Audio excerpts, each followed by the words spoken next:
Bonjour à tous, ravi de vous retrouver dans Smart Job, votre rendez-vous emploi RH, c'est tous les jours du lundi au vendredi, débat, analyse, expertise et vos rubriques habituelles bien entendu. On parle aujourd'hui de la médiation en entreprise. Qu'est-ce que c'est? On va en parler avec Maud Neukirch Demestre, elle est fondatrice du cabinet Avenir Médiation.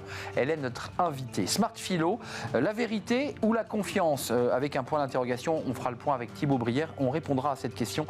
Il est conseiller en management, expert des nouvelles formes de travail. Et puis dans le cercle RH, aujourd'hui un grand entretien avec Magda Daniz. Alors, elle est guerriériste, elle est entrepreneuse, c'est un étrange métier et un parcours passionnant dont elle va nous parler. Et puis elle nous parlera aussi de sa relation avec les artistes, parce que évidemment ce ne sont pas des salariés comme les autres. On fera le point avec elle évidemment et sur son parcours. Fenêtre sur l'emploi, les dirigeants seniors, ça c'est un sujet important. Et la retraite, une retraite, oui, mais le plus tard possible. On en parlera avec Marc Pagesi, les PDG d'Exex Avenue. Voilà le programme tout de suite, c'est bien dans son job.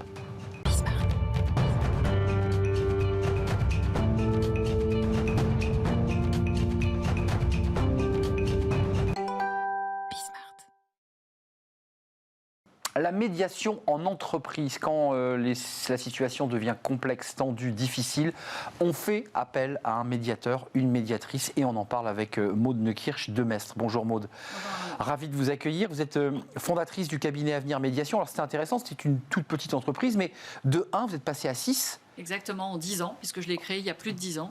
Et maintenant, nous sommes 3 femmes et 3 hommes. 6 personnes qui, on va parler évidemment du cœur de la médiation, ces moments parfois un peu tendus, un peu difficiles pour dénouer des tensions. D'abord, un petit mot quand même sur votre parcours, parce que on ne vient pas médiateur par hasard. C'est quoi votre parcours? Alors écoutez, j'ai été avocat et puis après j'ai été business developer à la fois en PME et en grand groupe. Donc c'est vrai que j'ai vécu dans l'entreprise et j'ai pu voir les tensions qu'il y avait au sein des équipes ou entre des équipes et l'utilité de faire intervenir un tiers neutre, impartial et indépendant pour aider à régler les conflits. Juste le moment de bascule, le moment où vous quittez, j'allais dire, l'espace professionnel pour devenir médiatrice, décider de créer son entreprise, ça se passe comment? Écoutez, j'ai vu que ça se professionnalisait en France, c'était pile la réforme avec la mise en place de la médiation amiable dans le Code de procédure civile. Et donc je me suis dit, en ayant lu des bouquins américains, puisque aux États-Unis, en Angleterre, c'était beaucoup plus développé la médiation. Ouais. Exactement.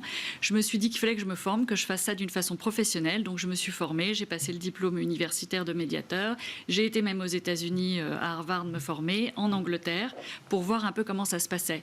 Puisque je pense que c'est un métier et qu'il faut le faire de façon professionnelle. Alors on a compris évidemment l'esprit, l'essence même d'une médiation, tension dans une équipe, parfois des violences verbales, parfois des choses qui sont terribles.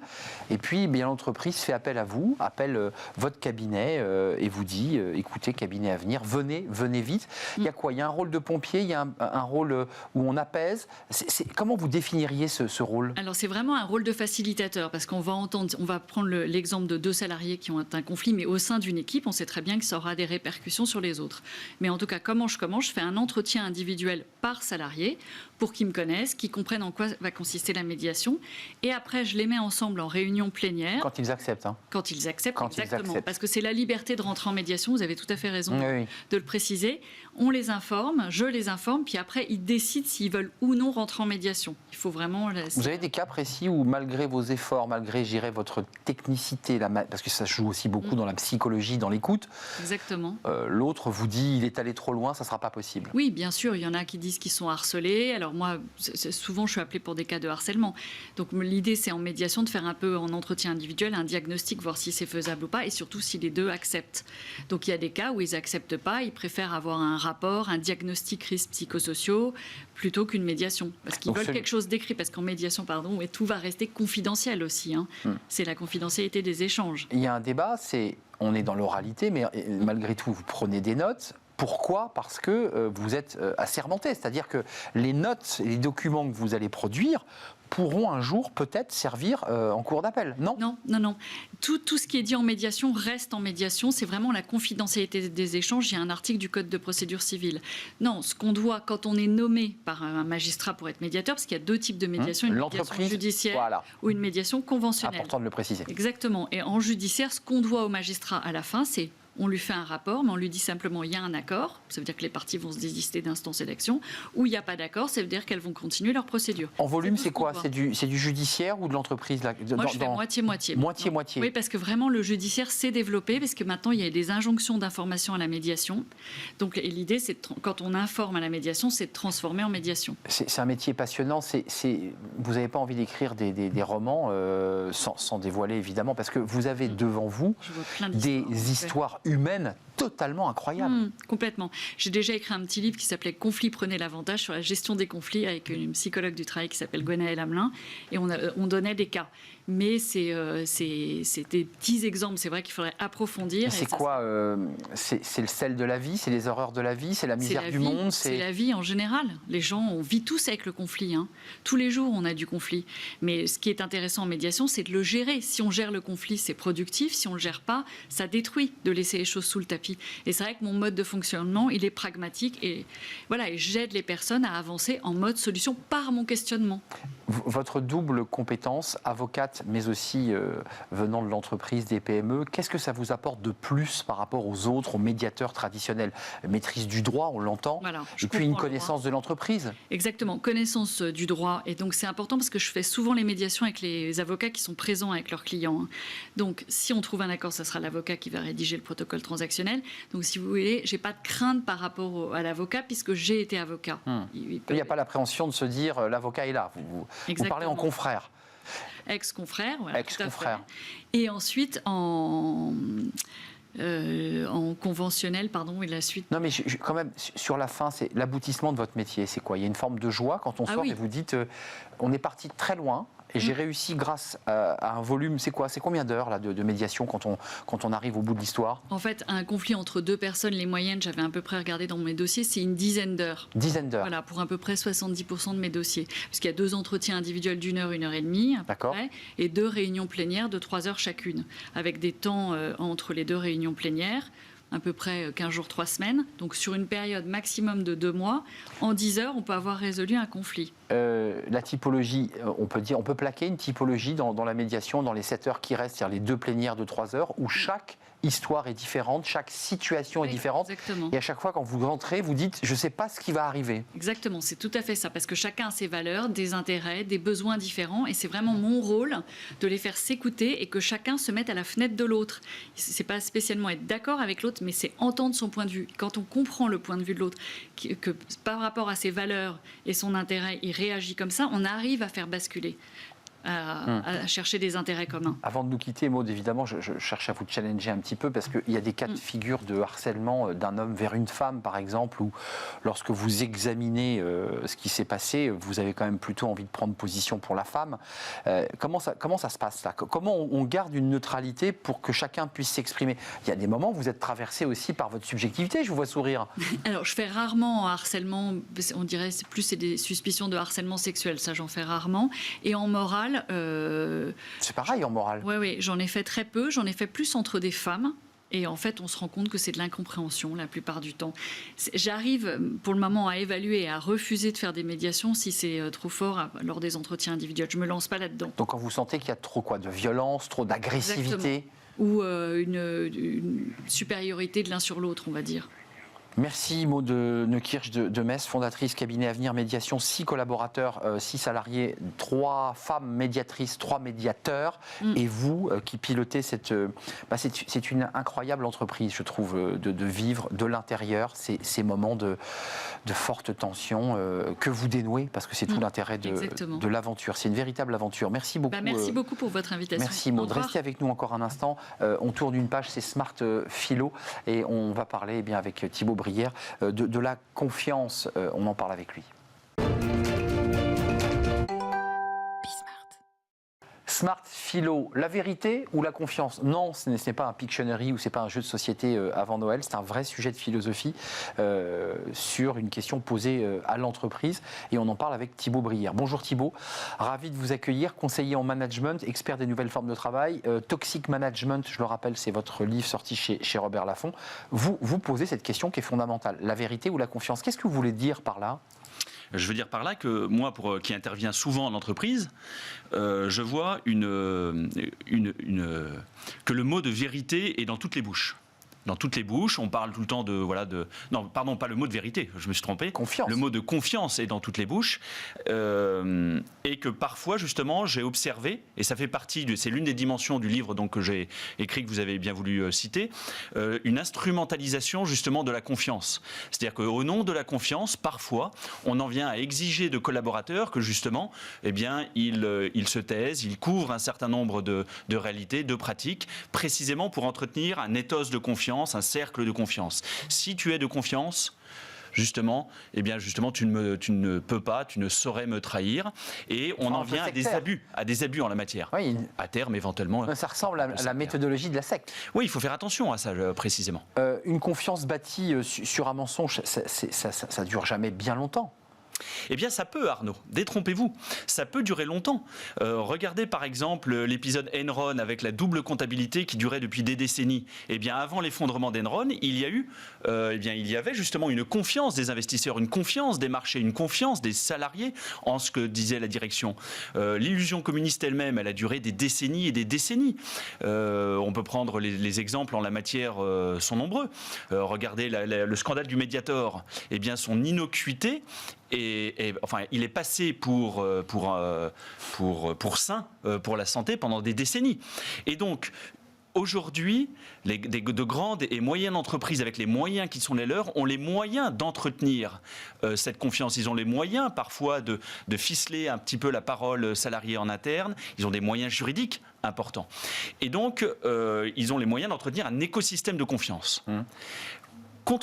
Parfois, justement, le problème, c'est que ça peut être contre-productif. Mais c'est de la manipulation. Est-ce qu'on peut considérer que utiliser la confiance d'un collaborateur à mauvais escient, on peut appeler ça de la manipulation ? On peut appeler ça de la manipulation, oui. Oui, de l'abus de confiance, justement. De l'abus de confiance. Et parce qu'il faut avoir clairement en tête, Arnaud, que le propre d'un escroc, c'est également d'entretenir la confiance. Madoff. Bernard Madoff, exactement, lui, pendant des décennies, a entretenu la confiance de tous ses clients. Et pour autant, ça demeurait sur une illusion. C'est la raison pour laquelle il faut sans cesse inciter les salariés à faire preuve de davantage d'esprit critique. Mais ces fameux dirigeants, puisqu'en fait vous évoquez des noms, vous citez des noms, ils trahissent leur fonction ou pas ? Parce que c'est vrai que c'est compliqué quand on est dirigeant, parfois on a des choses qu'on ne peut pas dire. Oui. Je ne suis pas sûr, en fait, pour tout vous dire, Arnaud, qu'ils trahissent véritablement la confiance de ceux qui les ont placés à cette fonction. Mon opinion sur le sujet, Arnaud, et je donne là du grain à moudre à nos téléspectateurs, c'est que le propre d'un dirigeant, manager compris, c'est qu'il est payé, un dirigeant, non pas pour dire la vérité, mais pour entretenir la confiance. Entretenir la confiance en interne des salariés, entretenir la confiance des investisseurs, entretenir la confiance des régulateurs. C'est-à-dire que vous pouvez très bien avoir un dirigeant, il y a une fusion qui se prépare depuis des mois avec telle autre entreprise. Personne doit le savoir. Personne ne doit le savoir. On interroge le dirigeant au jour J. La fusion va se faire à J+1. À J, il va dire naturellement, je dément tout projet de fusion, etc. Parce que c'est son métier, et voire même parfois parce que légalement, il ne peut pas le dire. Et donc, son métier, c'est de dire d'une contre-vérité, là, en l'occurrence. Donc, il y a mensonge. Il n'y a pas forcément mensonge avec volonté de nuire, mais il y a mensonge objectif. Mais donc, il vaut mieux, je dirais, une illusion qui va réconforter les collaborateurs, ou est-ce qu'il y a une vérité ? Et on dit parfois que les vérités ne sont pas toujours bonnes à dire. Alors, il faut discerner. Justement, il peut y avoir des mensonges qui peuvent être extrêmement sains, mais au nom du fait que parfois, il est bon de mentir, l'exemple fameux, par exemple, de la religieuse qui doit cacher des juifs dans sa cave pendant la Deuxième Guerre mondiale, un exemple classique, bien de même en entreprise, parfois, de même qu'il peut y avoir des secrets d'État, des secrets professionnels, etc. Parfois, il peut être légitime de mentir. En tout cas, au nom du fait que parfois le contexte exige qu'il faille mentir, on en vient à étendre le champ de ce que l'on ne peut pas dire ou de ce que l'on doit dissimuler très loin, voire trop loin. Oui, parce que vous distinguez bien, effectivement, ces vérités qu'on ne peut pas dévoiler, même pour des raisons légales, parce qu'il y a des engagements signés, à des vérités qu'on pourrait dire et qu'on ne va pas dire, et celle-ci, c'est plus préjudiciable pour les collaborateurs. Oui, alors même que toute la journée, on se raconte qu'on doit se dire les choses entre collègues, on doit dire les choses à son manager, que le manager, il doit dire les choses. Mais malheureusement, cette dimension du parler vrai tente à se perdre. Vous révélez finalement une sorte de grand vide des mots, finalement. On les utilise beaucoup, Mais on ne les utilise pas, en fait, ils se sont vidés de leur substance. Le mot confiance, en tout cas, lorsqu'il est détaché de la vérité, devient manipulable à souhait et une source de manipulation. Parce que dans la mesure où la confiance n'est qu'un simple sentiment, eh bien un sentiment, ça peut se construire, ça peut céder. On va faire appel à des professionnels des dynamiques collectives pour entretenir un simple sentiment détaché de la réalité parfois. Les demi-habiles dont parle Charles Péguy, c'est ça? Exactement. Le risque pour ceux qui souhaitent entretenir la confiance, c'est de se croire plus habile que les autres, de dire oui, mais moi je vais juste susciter un ethos de confiance alors même que ça va être déconnecté de la réalité. Mais finalement, l'expérience nous montre qu'ils se prennent les pieds dans le tapis et qu'à un moment donné, à force d'être enlisés dans leurs mensonges, eh bien ça finit par se voir, ça finit par fuiter à une époque où avec les réseaux sociaux, les gens de toute manière parlent de plus en plus et où les lanceurs d'alerte sont de plus en plus protégés. Donc ce débat n'est pas tranché que vous soulevez entre la vérité et la confiance. Non, il n'est pas clair. Et c'est pour ça que c'est un débat aussi qui est philosophique. Bien sûr. Par rapport auquel chacun doit se situer. Et les dirigeants notamment. Et surtout qu'est-ce que je dis, qu'est-ce que je ne peux pas dire? Qu'est-ce que je dois dire, qu'est-ce que je peux dire? Et qu'est-ce que j'incite mes collaborateurs? Quelle est l'attitude que j'incite chez eux? Est-ce que j'ai le courage managérial d'inciter mes collaborateurs, lorsqu'ils voient une situation éthiquement préjudiciable, à préférer dire la vérité plutôt que d'entretenir une confiance qui en fait ne fera qu'incruster des dérives managériales au sein de l'entreprise? Ça me fait penser à un poème de Paul Éluard, Tout dire. Oui. Très beau poème, où il dit que finalement on ne peut pas tout dire. On ne peut pas tout dire, c'est une illusion également. Et je manque de mots et je manque de temps, dit-il. On finira sur du Paul Éluard. C'est très rare de finir sur du Paul Éluard dans l'émission Smart Philo. Merci d'être venu nous rendre visite, Thibaut Brière. Merci, spécialiste des organisations du travail. Et vous êtes philosophe, Toxic Management, votre dernier livre chez Robert Laffont. On fait une courte pause. On va se tourner alors vers un métier très particulier. Ce qui est intéressant d'ailleurs dans notre émission, on reçoit beaucoup de DRH. Là, on va accueillir la dirigeante, la patronne d'une galerie d'art. Oui, une galerie d'art. C'est un métier aussi, et c'est un métier d'entrepreneuse. On l'accueille juste après. Elle s'appelle Magda Danis. Elle est notre invitée pour le Cercle RH et qui est, vous l'aurez deviné, un grand entretien.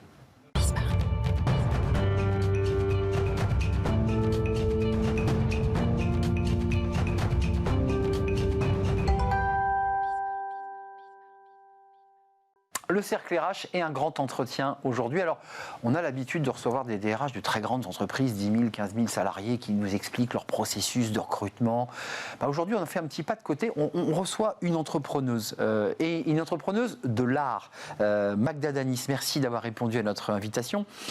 Fondatrice de la galerie Magda Danis, et vous êtes l'une ou la pionnière de l'art numérique à Paris, avec une expo, pour ceux qui ne l'auraient pas vu, qui est magnifique. On va d'ailleurs voir quelques images au cours de cet échange capital avec un NES, 60 ans d'art urbain à Paris. C'est à l'hôtel de ville de Paris. Commençons par le début. D'abord, vous vous sentez plus artiste qu'entrepreneuse, ou d'abord, parce que j'ai vu que vous aviez démarré à 17 ans ou 18 ans, c'est-à-dire que vous saviez à 17 ans, 18 ans que c'était ça que vous vouliez faire?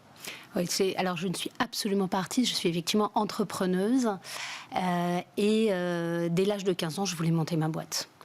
Alors par atavisme familial, j'avais une mère artiste. Et je voyais bien que c'était dur pour les artistes. Et là, comme on dit aujourd'hui, on voit une niche, il y a quelque chose à faire. Je ne savais pas le dire, l'expliquer, parce que je n'avais pas l'environnement familial, un père scientifique de l'autre côté. Mais un ressenti. Un ressenti, il faut que je monte une boîte, une activité autour de ça. Sans business plan, sans rien, j'en étais absolument pas capable et pas câblée pour. Et ben ça a commencé... on y va et voilà. Mais quand même, ça démarre dans sa chambre en cogitant, en voyant un peu l'environnement, parce que c'est finalement votre mère qui vous donne cette fenêtre, cette ouverture.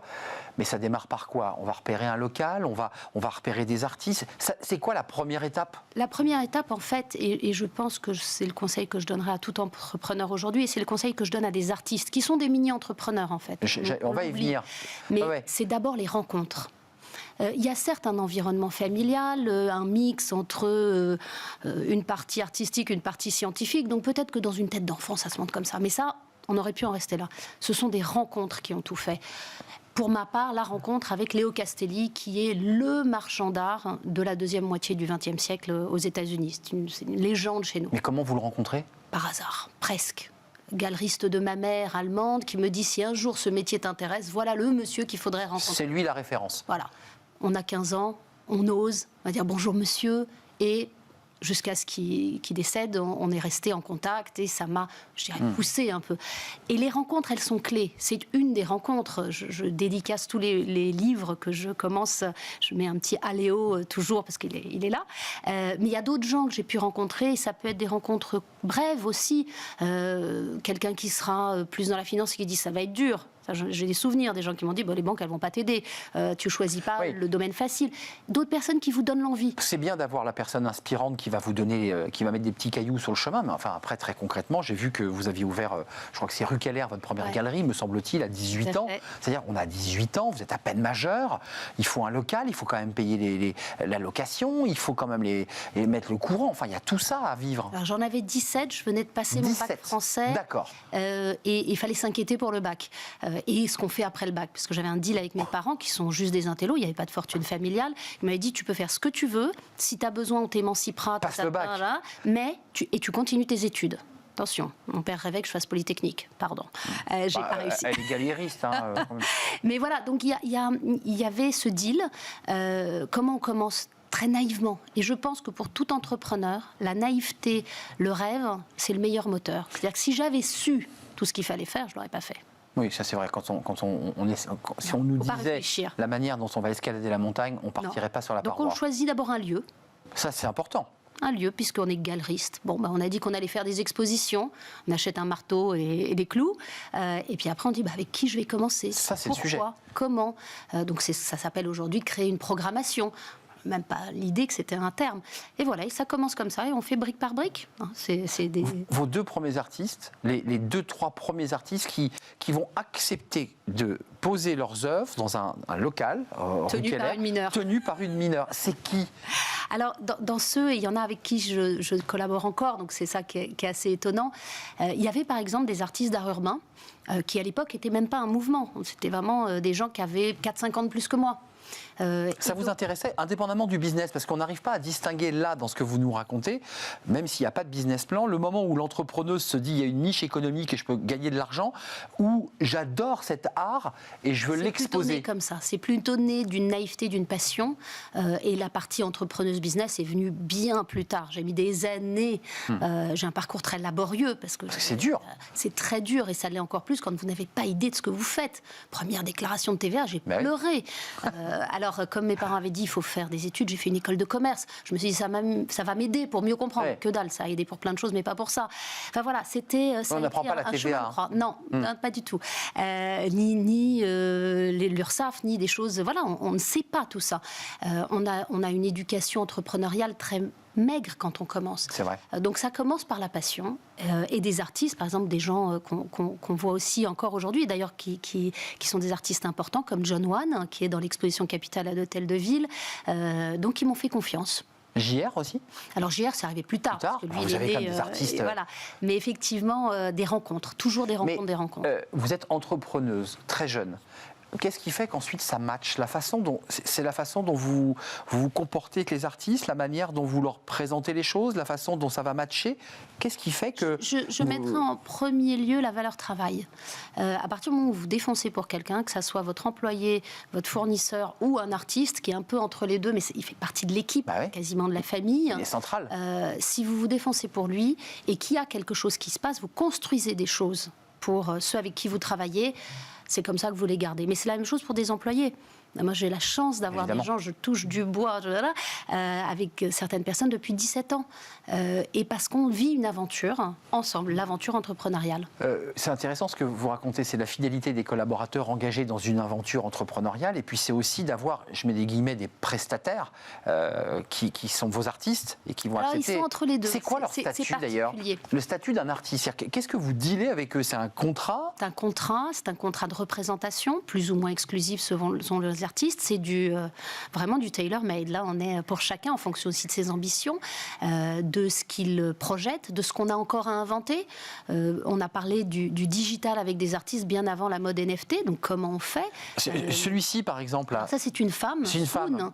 Swoon, qui est une artiste d'ailleurs représentée par une autre galerie que j'aime beaucoup. Comme quoi, on peut travailler. On a des concurrents néanmoins. Donc, elle n'est pas en exclusivité avec vous ? Pas du tout. Là, quand je fais des expositions dans des lieux publics, c'est comme communauté commissaire d'exposition, pas comme galeriste. D'ailleurs, j'ai très peu d'artistes que je représente dans cette exposition-là. C'est un autre statut d'ailleurs, commissaire, parce que vous Exactement. dealez là cette fois-ci avec l'hôtel de ville qui vous mandate pour organiser l'expo. Avec d'autres personnes, on est 4 et on débat de ce qu'il faudrait mettre pour refléter une histoire. Non, ceux qui nous regardent, il faut comprendre que vous êtes entrepreneuse, mais que quand on est commissaire d'exposition, vous êtes mandaté par une institution publique la plupart du temps qui vous mandate. Donc pas d'exclusivité avec cet artiste. Là, donc, vous lui dites, est-ce que tu accepterais de venir dans notre expo? Tout à fait. Pour l'expo. Là, il n'y a pas de vente, il n'y a pas de deal, il n'y a pas de barrière. Surtout pas. On s'expose là. On met bien les barrières. On est en train d'aider à écrire l'histoire de l'art, mettre les artistes en avant. Et ça, c'est une autre casquette. Je trouve ça très beau par ailleurs. Permettez-moi, c'est 215. Avec très le beau film travail, Simone Veil, avec tout ce travail, ça, c'est un artiste quoi? Il est autorisé à refaire les boîtes aux lettres jaunes avec des portraits ou moins, ça dépend. On est d'accord. Donc c'est pour rester sur le street art. Tout à fait. Donc là, bon, on l'autorise.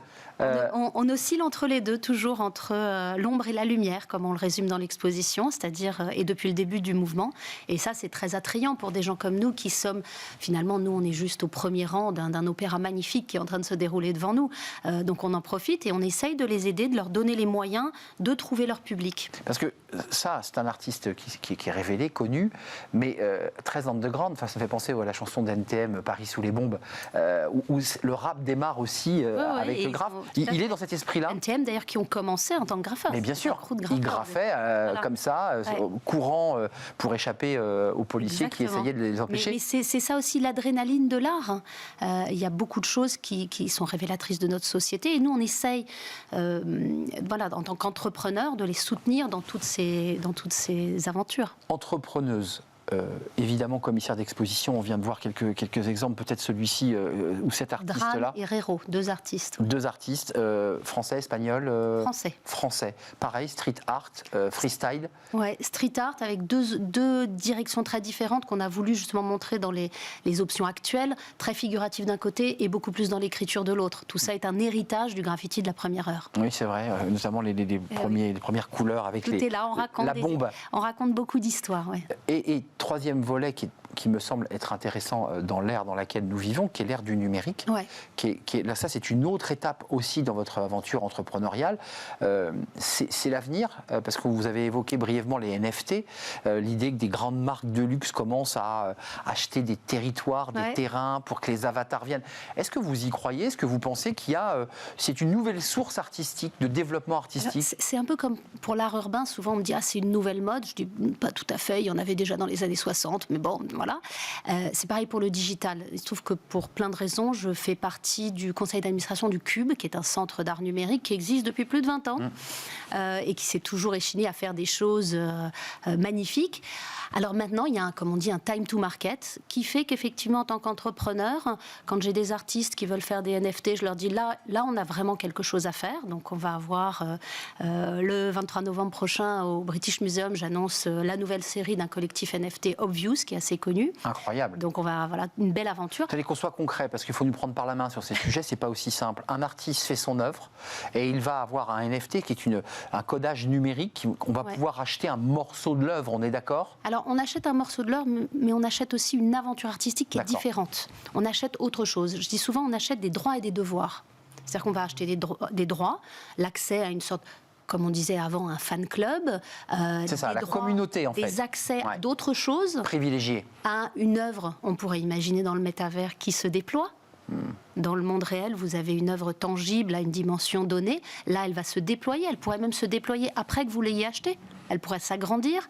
Mais vous avez aussi des devoirs de conservation, des devoirs de non-spéculation.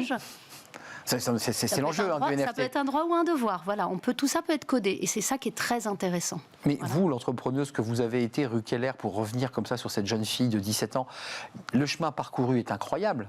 Mais sur l'aspect technologique, il faut aussi en permanence se former, suivre. Le NFT, c'est quand même un univers assez dingue. N'oubliez pas le père scientifique. Voilà. D'accord. Je viens d'une famille de mathématiciens de son côté. Et mon hobby, c'est les maths. Voilà. Les gens pensent que ce n'est que l'art. Mon métier, c'est l'art et mon hobby, c'est les maths. Je suis fascinée par les fractales, les suites de Fibonacci, etc. Donc ça veut dire que... Donc les NFT aussi. Quand vous avez des artistes qui sont peut-être pas forcément eux-mêmes aguerris, mais qui ont entendu parler du NFT, là, vous leur expliquez clairement les choses. Et ça aussi, c'est votre boulot d'entrepreneuse. Ouais, c'est de pouvoir accompagner l'artiste dans des conditions optimales. C'est ça, votre travail. Ah ouais, et c'est même ce qui nous a fait... finalement, pendant le confinement, qui a été une période très propice à réfléchir, à se remettre en cause, monter une autre boîte, parce que le NFT, c'est aussi un facteur d'authentification. Là, on a parlé de création. Oui, c'est mais de monter authentifié, une c'est ça. autre société qui s'appelle Art Transfer, qui est une start-up. Alors là, je rajeunis, tout d'un coup, j'ai à nouveau 20 ans. Mais avec l'expérience, c'est quand même plus sympa d'avoir 20 ans, mais tout en sachant. Et donc, de monter une société plutôt de second marché, mais où le NFT pourrait être là, la blockchain plutôt, pour authentifier des pièces et les suivre sur la durée. Un mot, parce que je vous ai interrompu et je m'en excuse, lorsque vous évoquiez ce deal, le contrat, parce qu'en fait on pense que de l'art c'est un fait, mais non, il y a un contrat. Non, c'est très sérieux. Hein, il faut le lire. Là, ça contractualise votre relation avec l'artiste.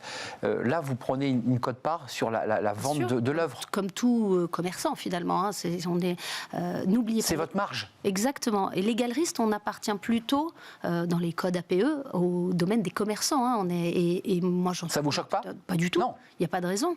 Il n'y a pas de raison. Et les artistes ont le droit d'en vivre. Je le revendique même. Le marché de l'art, parce que vous êtes sur le street art, vous avez des artistes de premier plan, vous êtes commissaire d'exposition.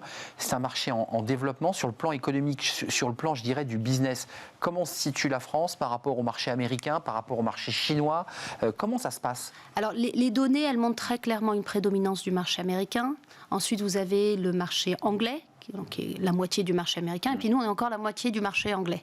Donc, on n'est pas dans les premiers. En revanche, à l'aune des dernières années, des challenges qu'il y a eu, et pas seulement pandémie, Brexit et autres chamboulements, Paris tire très bien son épingle du jeu. On étudie ça de très près dans notre syndicat, nous, le CPGA, et on se rend compte qu'il y a beaucoup de choses qui sont faites. Alors, il va falloir qu'on tienne la barre. Des grands salons qui sont venus s'installer à Paris, comme Paris Plus récemment. Voilà. L'attractivité de Paris, grâce au Brexit, grâce à des transferts, ça relance dans votre secteur. Il faut être précis, c'est pas l'art du 17e ou l'art papou, c'est dans le street art. Dans l'art contemporain. L'art contemporain. Plutôt d'être dans l'art contemporain, le street art étant une niche, ouais. Mais attention, les choses ne sont pas faciles, comme pour tous les entrepreneurs. La moitié des entreprises du domaine des galeries sont vraiment des micro-entreprises. Bien sûr. Et c'est très dur. C'est très dur. C'est un domaine qui est très peu connu, pas très bien considéré par les autorités tutelles, parce que pas très étudié. C'est pas un métier, quoi. Exactement. Non, mais excusez-moi de vous le dire, prime abord, c'est pas un métier. Et vous nous dites tout l'inverse depuis 25 minutes. Et donc on défend ça, mordicus, en disant, on vous demande pas des subventions, on ne vous demande pas de l'aide, mais en revanche, de la reconnaissance. Et dans les moments où c'est très tendu, comme maintenant, parce que comme dans beaucoup de métiers, ceux qui sont très en haut et qui vendent très cher, on sait qu'il y a des liquidités. Ça va, on va dire, ou en tout cas ils s'en sortent. Vous pensez quoi, Jeff Koons, des œuvres comme ça qui se vendent des œuvres à millions et des millions, et qui sont des marques, mais on a la même chose dans l'industrie automobile, on a la même chose dans le luxe.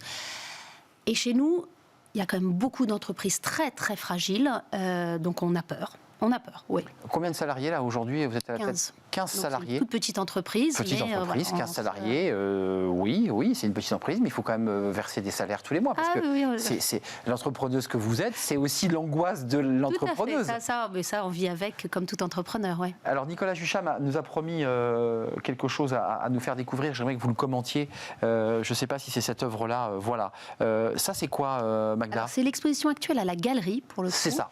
Avant, on voyait l'expo à l'hôtel de ville. Ça, c'est un artiste indonésien. Donc, Galerie rue Amelot. Rue Amelot. Non, mais faisons un peu de publicité. 11e, mais côté rue Amelot. Voilà. Un artiste indonésien, donc Eko Nugroho, qui est exceptionnel et qui est assez connu dans son pays. On a eu les honneurs de l'ambassadeur d'Indonésie, même au vernissage. Donc c'est une star dans son pays. Voilà, qui me remerciait de l'avoir invité. Je merci à vous, surtout, Votre Excellence. Et qui travaille justement à la fois de façon très communautaire. Ça, c'est très lié en Asie du Sud-Est. C'est une valeur très forte Donc il y a des dizaines de femmes qui l'aident à faire ces broderies. C'est du tissu. C'est brodé, c'est la grande tapisserie. Très beau. Voilà. Et puis à la galerie, il nous a fait aussi, parce qu'on a la chance d'avoir 3 niveaux, une pièce entière qu'il a repeinte en 360. Alors les gens me disent, mais comment ça, vous allez Donc il est pas resté garder une ça. semaine chez vous. Il est resté 2 semaines. 2 semaines, ils étaient 6 à tout peindre. Voilà. Et donc ça nous imprègne d'une autre culture. L'art, c'est aussi ça. C'est nous ouvrir les yeux sur autre chose. Galerie Amelot, ça c'est là, et le commissaire d'exposition, hôtel de ville, avec des artistes, plein d'artistes, les plus grands, c'est à l'hôtel de ville. Dans 10 ans, en 45 secondes, vous voyez où ? J'espère toujours avec les artistes qui me motivent et qui me bottent les fesses pour avancer. Voilà, c'est ça. On avance tous ensemble pour voir que ce soit dans le monde digital, dans le monde réel, dans les institutions. Bien sûr, on aimerait que tous ces artistes soient plus reconnus des musées, mais ça, c'est mon travail d'essayer de les faire avancer. Le débat, évidemment, de la reconnaissance de cet art contemporain dans les musées. Exactement. Pas dans les FIAC. Mais on les titille. Ça avance. Un jour, une galerie entière dédiée à l'art contemporain au Louvre. Il y a déjà des choses qui se font, donc voilà. Est-ce que c'est la mission du Louvre? Mais voilà, on verra. Enfin, quelle que soit l'institution, on sera ravis de collaborer avec eux. Merci. Quelques images de l'exposition Capitale 60 ans d'art urbain à Paris. C'est jusqu'au 11 février 2023, donc vous avez quand même le temps pendant les vacances de Noël notamment de pouvoir déambuler dans cette très belle exposition d'art contemporain avec 300 œuvres et 70 artistes. Voilà. Merci, c'est un vrai plaisir de voyager avec vous dans l'art contemporain, Magda Daniz, et vous êtes une entrepreneuse et c'est la raison pour laquelle on vous a invité aujourd'hui. On termine notre émission avec Fenêtre sur l'emploi. On parle des seniors. Bah oui, on parle des seniors, c'est tout de suite.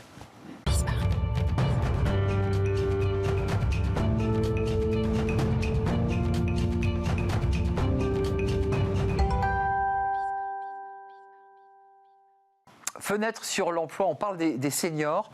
Alors on en parle beaucoup évidemment à l'occasion de la réforme des retraites, en tout cas du projet de réforme des retraites, avec un débat, le taux d'emploi des seniors. Est-ce que ces seniors ont envie de continuer à travailler? Eh bien on en parle avec Marc Pagési. Bonjour Marc. Oui, bonjour. Ravi de vous accueillir. Alors, vous êtes le PDG d'Exec Avenue. Absolument. Quelques mots quand même sur votre parcours parce qu'il est très intéressant. Le contact avec les dirigeants de sociétés, vous l'avez depuis 30 ans et vous voyez cette évolution. C'est ça votre métier, c'est quoi? Écoutez, mon métier c'est de conseiller et de recruter des dirigeants, membres d'équipes exécutives, de comités de direction ou bien de conseils d'administration dans des entreprises de toute taille et je fais ce métier depuis plus de 30 ans. Donc chasseur de tête, on peut vous définir? On va dire chasseur de tête et on va dire que je fais ce métier-là depuis plus de 30 ans.